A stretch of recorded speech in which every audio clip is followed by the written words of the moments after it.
Greetings, my starseeds. Welcome to the Essential Experience, featuring Starseed Superstar.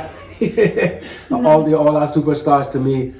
Lily Nova, Contactee Experiencer. Give us first your a brief experience from the cell well, and then we're gonna go into what gets you started, who you're talking to, contacts, and everything. So, sure. So first things first. So when you went in, what happened to you? Pretty immediately, it definitely felt very interdimensional. Immediately, already visions and light. But what kind of startled me was I very quickly began to feel beings on each side of me, kind of like scanning my arms, but I could feel them as if they're there. And then I could sense that I was on a ship laying on a bed, and it tripped me out for a second, and then I was kind of back in my perception of being in the bed. But then whenever I relaxed, it's like I was in two places at once. I was there, and then I could feel them working on me right there, but also I was on a ship and they were working on me. And so that was interesting. That was probably the most visceral that I felt that. And they said diagnostic. I saw light beginning to shoot up. It almost looked like it was going through pipes or a tube. Interesting, very interdimensional looking. And they said they were running diagnostics. And so that was kind of the beginning. I don't know if you want to comment on anything on that, or I can take you kind of through the... Take me through your experience. Okay, what happened next? I was trying so hard to remember everything. I remember they did some work on my solar plexus. We did some work since I've taken part in the programs and secret space programs. They said they used the word phantom, like some phantom PTSDs, phantom thoughts and feelings that I experienced bleed through from these other programs. They used the word phantom. So maybe like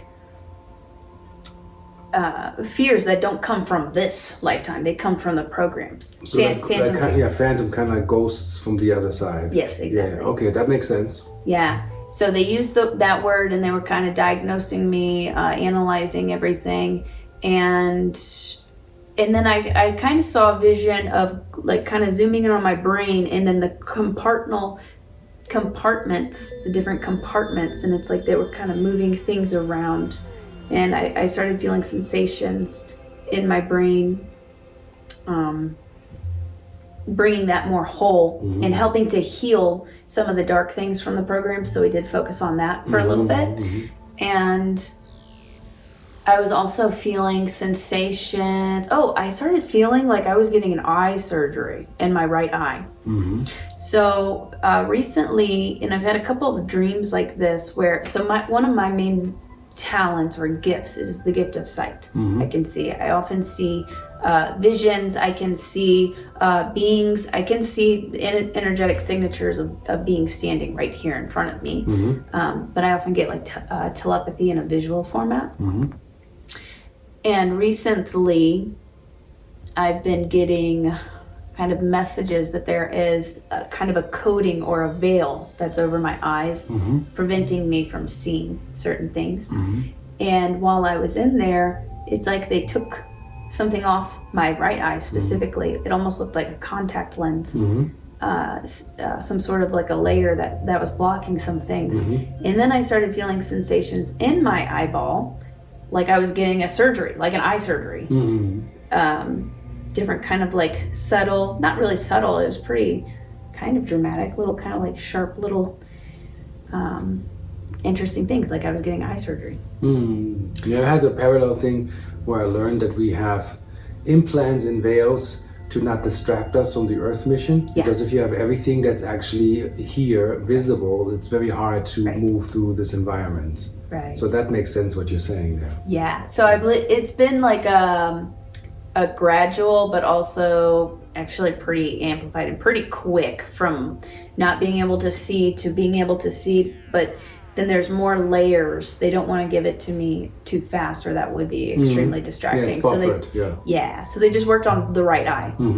which I thought was really interesting. So, and it feels different just sitting here. My right eye feels like it can like breathe more. Yeah, I'm gonna have to kind of experiment with this. Did you feel like a tingle? People describe tingling sensation laying in the cell well. I could see that kind of like a really light sensation, and then as they were kind of working on different parts of me, like I did feel it on my left side and my left arm sensations. It's kind of hard to explain the sensation, almost like almost if you run your hand just over, not touching, it feels like that. But more exaggerated is what I was feeling. I also felt a big heart opening, and at the end it was like they were taking out some of my light, maybe like filtering, cleansing it, healing it through what looked like these like tubes or pipes. Really interesting. And then whenever I heard you guys coming back in, I could hear you guys a little bit, and they were still kind of working on me. Right before you lifted that up, I saw the light come back in, and it was like being funneled back into my heart, and I experienced a big heart opening. Like a bunch of it was cleared, healed, upgraded, and then put back into my heart space. Cool. So yeah, that sums it up for the explorers out there. A lot of healing. A lot of healing taking place. That was very interesting, very powerful. So now we're going into your activation contact experience. So when did you realize, I'm assuming from what I'm sensing from you, you were observing from a distance, but not really in the experience yet, years back. You must have felt something. You said you were a nutritionist or something, so you kind of had an idea of health and wellness feeling. But when did it become drastic? And when you gave your speech, I want you to explain to people, like, you always had this tendency or hobby, which sounds strange to some, but I think it makes sense. You would park your car in fields where there's nothing and just sit there at night with the starry sky in the all opening, and then what occurs? So how did that activation happen and lead up to that? What was your experience? Yeah, so I've always been very intuitive and kind of not normal. But during COVID, and the nutrition, like you said, helped my start my awakening with learning of all the corrupt systems and all of that. And I always felt drawn to space. But in 2020, some things happened. I ended up quitting my job. My whole life turned upside down. Kind of started going through a dark night of the soul, and turned to photography. So we're in the middle of lockdown. There's nothing. Everything's closed. And I was being guided, divinely guided this whole time, but the only place that I felt peace and I just felt so much wonder and amazement at the night sky was doing astrophotography, space photography. So I started spending countless nights by myself, alone, surrounded by cornfields, stargazing and taking pictures, and that was very healing for me, and I just felt like a really deep soul calling to do that. And shortly after I started doing that, that's whenever UFOs started showing up, and that was my first time that I'm aware of seeing them. So how would you know it was a UFO? Because some people are like, oh, you see planes, it's blinking, you don't know what you're seeing. So how was it for you? Like, okay, in no way is this anything from Earth in the way. What did you see when the first thing came in? What did you see? Describe. Yeah. So that's a great question. So since I was outside studying the night sky with equipment and gear and telescopes, I got a really good idea for what's normal and what's not normal, what's otherworldly. I'm like, I've never seen that before. I was doing this for months and months. The blinking lights are like a plane. Typically. Well, the first time that I saw one, it was a bright light, brighter than anything else, and I investigated it, and it was hovering. We don't have things that hover. So that's whenever I was like, oh my gosh, I think this is a UFO. And shortly after that first one, I started recording it. Then a second craft appeared, and it was a diamond shape with a string of red lights and then blue-green lights that went across from it. And it went I think it might have been even a more of a shape than a diamond. My brain was just having a hard time registering it, but the main shape was a diamond. And it went up, down, side to side very quickly, and then started coming straight for me. And this wasn't that far, like a few houses down and a little bit up in the sky. I could see it, all the details of it. So that's how I knew. I was like, okay, that's something different. We don't have anything that does that. And then it was also like an inner knowing, like a soul feeling. Then I wanted to know, who are these beings? First off, holy crap, they're here. And then why are they here and who are they? So what race did you get? What was your ping? How did you get, where are you from? So explain that. Yeah, so this, they kind of took me down a trail of breadcrumbs for a few months. They would pop up everywhere. They were popping up in front of my camera a lot. Sometimes I would capture them on accident in the background while I was filming. I was doing a lot of filming at the time. I was outside with my camera like all day, all night, every single day. And then more of a telepathy in like a visual format happened. I received downloads and images. I saw this golden craft and I was asking it questions. And I was actually with somebody else, and they suggested, it was somebody I had just met that night, but they were experienced in meditation and things like that. And they said, why don't we close our eyes and see if we can get anything that way? So I closed my eyes, and then that's whenever I was downloaded and was able to kind of like remote view the beings on the ship. And they had light blue skin, no hair, and they wore skin tight silver uniforms, but they looked very human, kind of like the normal face. And I shortly later found out that they originated from Libra, and then a little bit later I found out they were Andromedan Council. I don't think I had quite the vocabulary to kind of go in that deep yet, but I was learning more as I went along.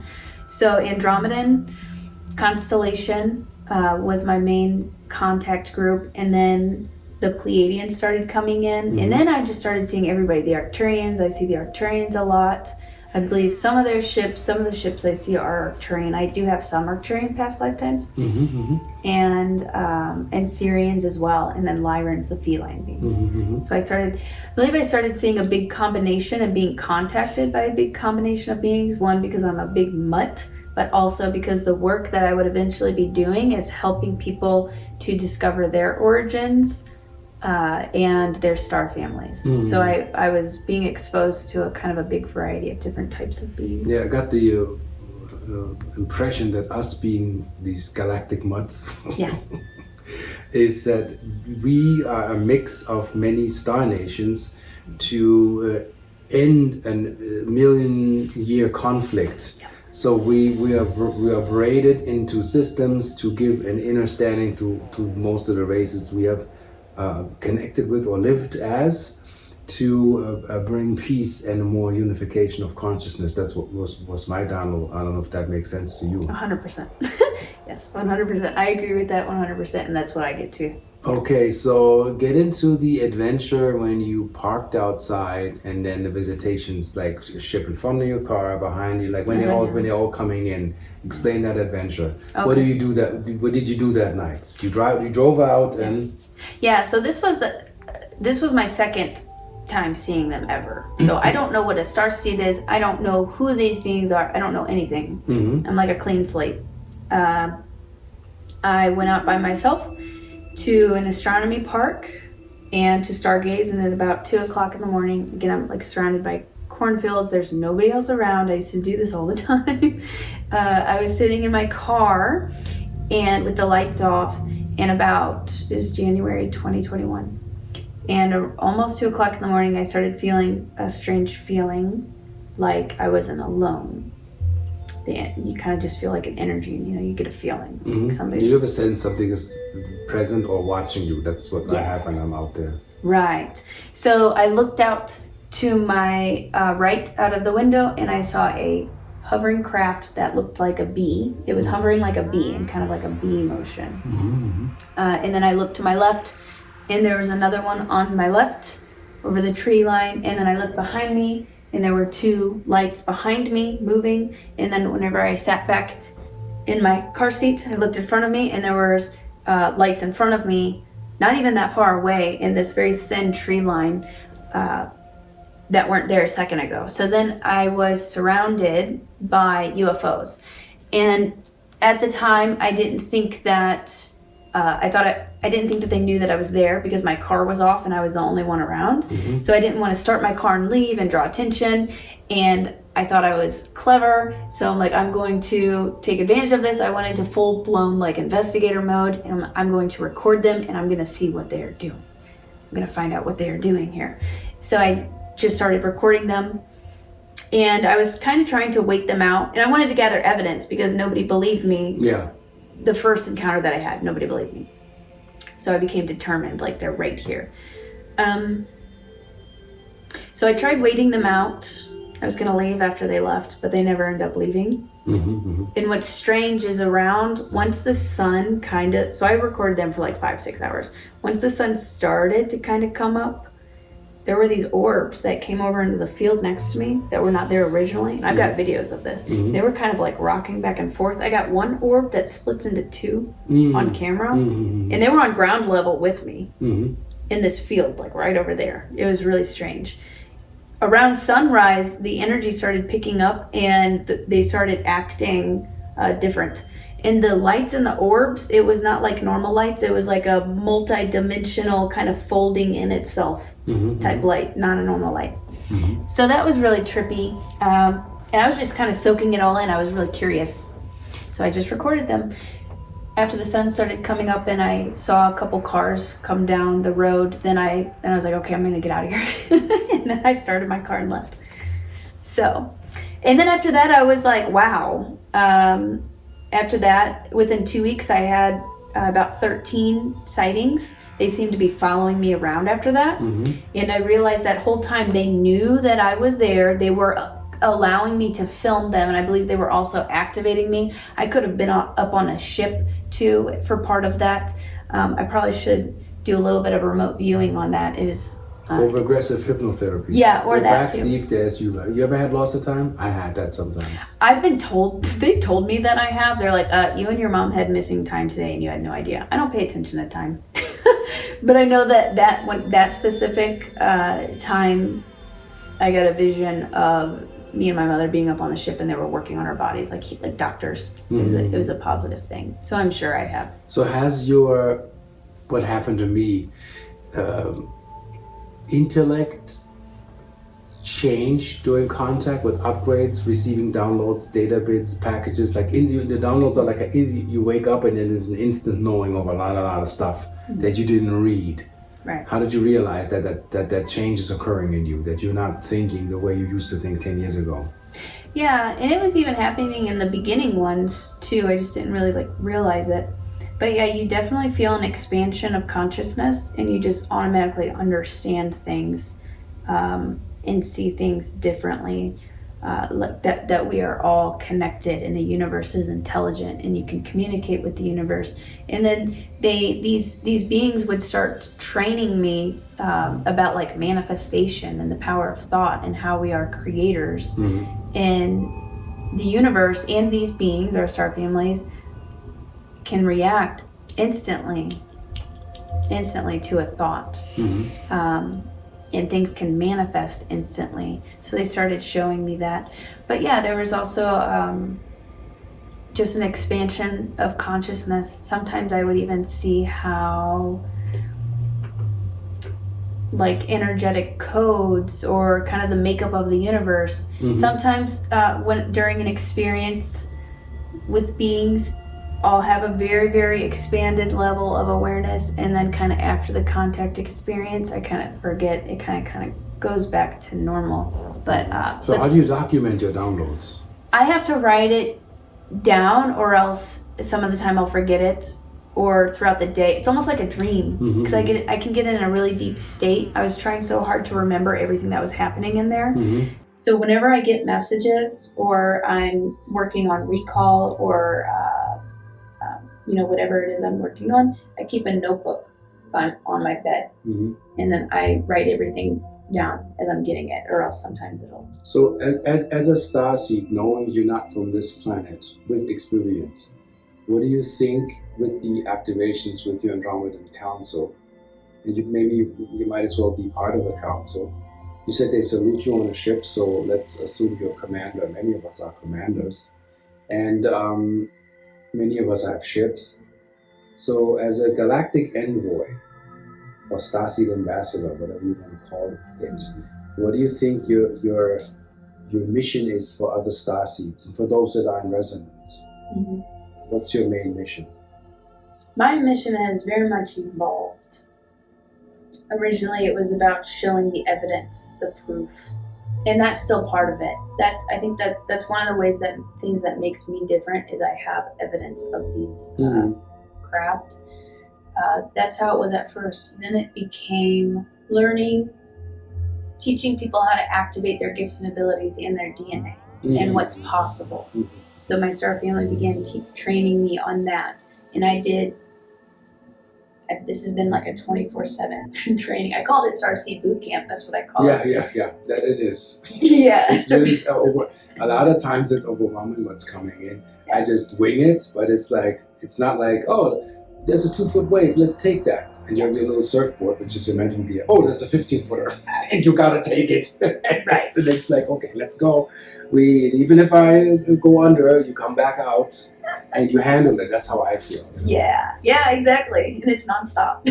Yeah, it doesn't stop. The streams never stop. You can ignore it. I mean, a trick for starseeds is sometimes watch a TV show to get out of the psyche for a minute. Like some good positive entertainment is literally a break for you. Yes. When you go back to you're back in the link, Right. So exactly. So how do you know you have help and assistance? Like, let's say you're trying to find a path, you don't know which way to go, and then all of a sudden you know. Well, you gotta look out for the signs. You can communicate with the universe, communicate with your guides, because they're always there, even if you can't feel them. So I'll ask for a sign. You can even use tools. I used to use a pendulum a lot whenever I was training my intuition through that. Yeah. You train it like a muscle, it gets stronger, then you can kind of automatically know the answer, you can feel it. But I trained myself with a pendulum or like dowsing rods. Sometimes I still use the dowsing rods. Asking for signs, dreams, meditation. I think just communicating and then being still enough and in your heart space enough to be open and receptive to the answer, it can come very, very quickly. So, this is. But also much, some things aren't, some things that aren't supposed to be revealed to you yet. It's kind of an order of operations.